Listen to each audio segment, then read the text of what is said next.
forward. Get aggressive and attack, whether it's on the battlefield or on the beat or in the factory or on the farm or on the construction site or on the website, in the garage or in the firehouse. Don't hesitate. Step forward and get after it. This doesn't matter. What matters is the success that I want. What I promised my grandmother, what I promised my mother, what I promised my wife, what I promised myself, you're already in pain. Get a reward for it. So at the end of the day, everything was already messed up. So why would you go through all that pain and not get something for it? Like, it doesn't make sense. Like, it doesn't make sense to put all those hours in and not transfer those hours to something else. It doesn't make sense not to recycle the pain and get wealth or a successful life, a successful spouse, like whatever, whatever it is. I don't tell people that they're okay the way they are. No, I say, no, you could be way more than you are. And they're relieved about that, you see, because if you're in a dark and terrible place and someone says you're okay the way you are, I'm having a terrible time and I'm hopeless. You're okay the way you are. Well, then what? That's it? That's where I am? And what do you want to tell a young person? You're 17, you're okay the way you are. It's like, no, you're not. You got 60 years to be better, and you could be way better. You could be incomparably better across multiple dimensions. And in pursuing that better, that's where you'll find the meaning in your life. And that will give you the antidote to the suffering. You know within yourself that there's something you want to do, and I believe that all of us were born with a purpose, that all of us have something that we are supposed to do. That all of us have some goodness within us, and that goodness gives us a responsibility to manifest our greatness. And when you know that, you can feel it in your guts, and you know that you're deliberately operating below your potential. You've gotten comfortable. You stop expanding, you stop stretching, you stop challenging yourself. Let me share something else with you. Not only is it possible for you to have your dream, but it's necessary. It's necessary that you have it, that you work on it, that you develop yourself, that you go for what is yours in the universe.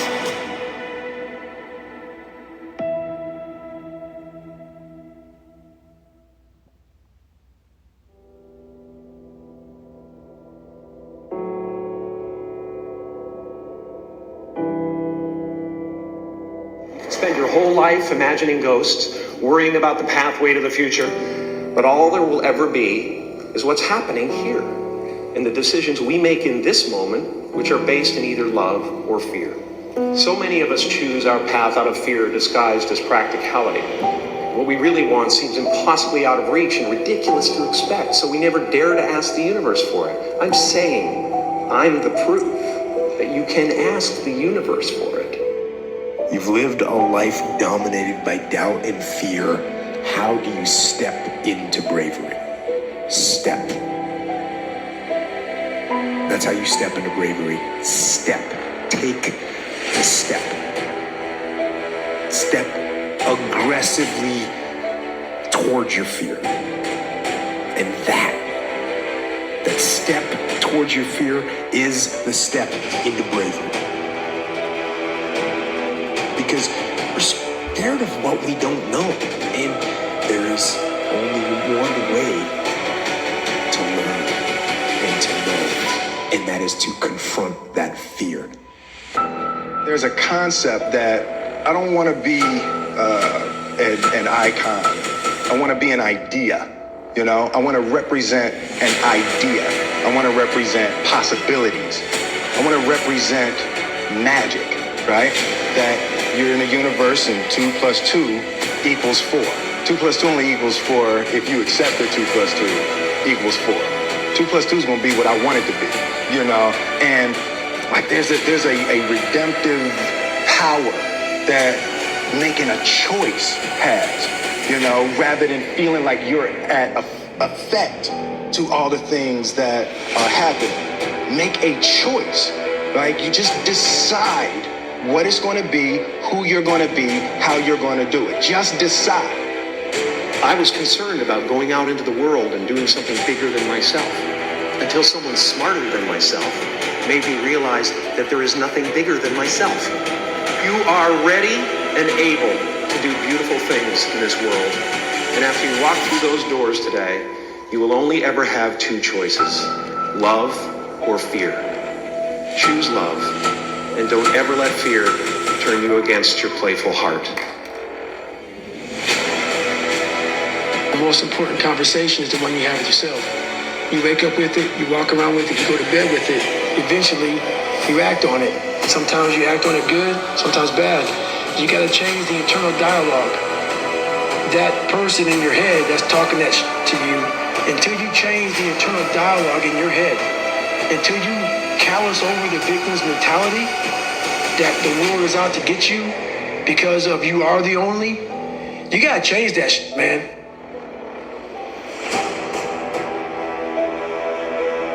Do you have the courage? I'm going to drop something on you. It takes courage to be successful. It is far easier not to be successful. Purpose, reason, and cause are extremely important. This is the why of your actions. This is knowing why you're doing what you're doing. This is the commander's intent. If you don't know why you're doing something, you gotta know. If you don't know why you're doing something, then what are you gonna do when you hit an obstacle? You're gonna stop. What adaptations are you gonna make when things go wrong to overcome them? So if you have no reason, for doing something, you're not gonna do it. So you gotta have a long-term goal. You gotta understand the underlying purpose of what you're doing.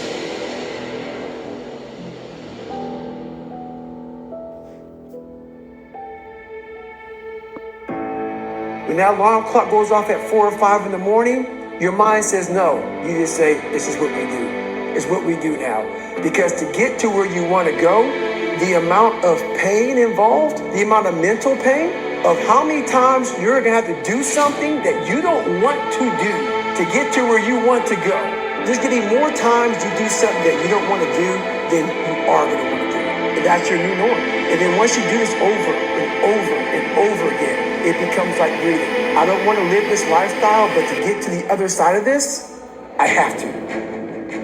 We have two primary choices in life. We can either accept conditions as they exist, or we can take the responsibility to change them.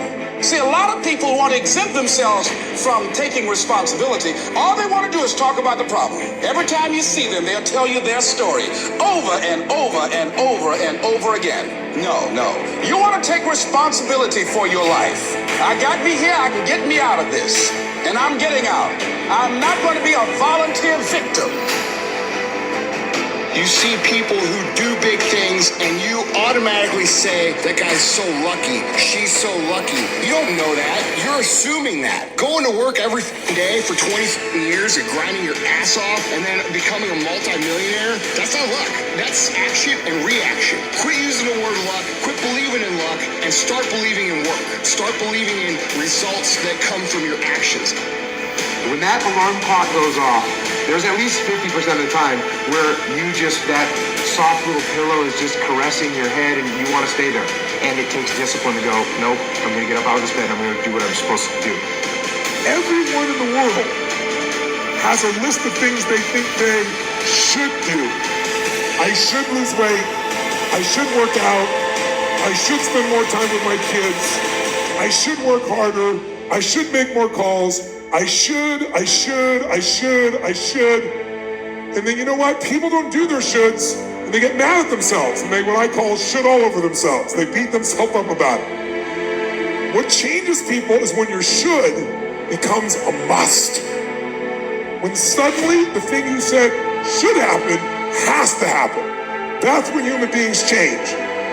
If you want to be great, you want to be baddest mother ever at what you do, you're going to be misunderstood by everybody because you're going to be so obsessed and so driven to get there. That's what it takes. It takes every second of your life. Anybody says balance? Yeah, balance is important for a lot of people. It is.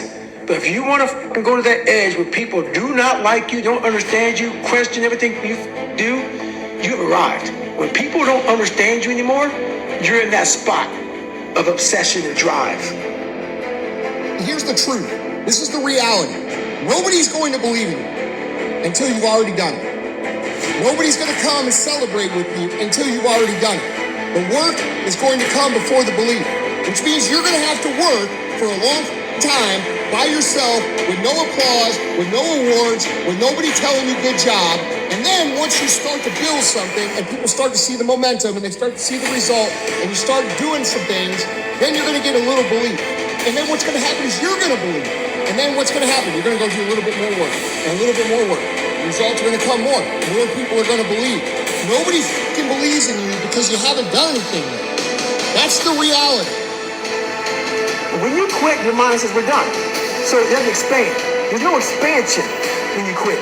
I'm drowning, I'm miserable, I'm suffering, I'm broken, but I'm not going anywhere. What happens to your mind, it says, he's not leaving. So we gotta expand. We gotta grow. We gotta figure this thing out.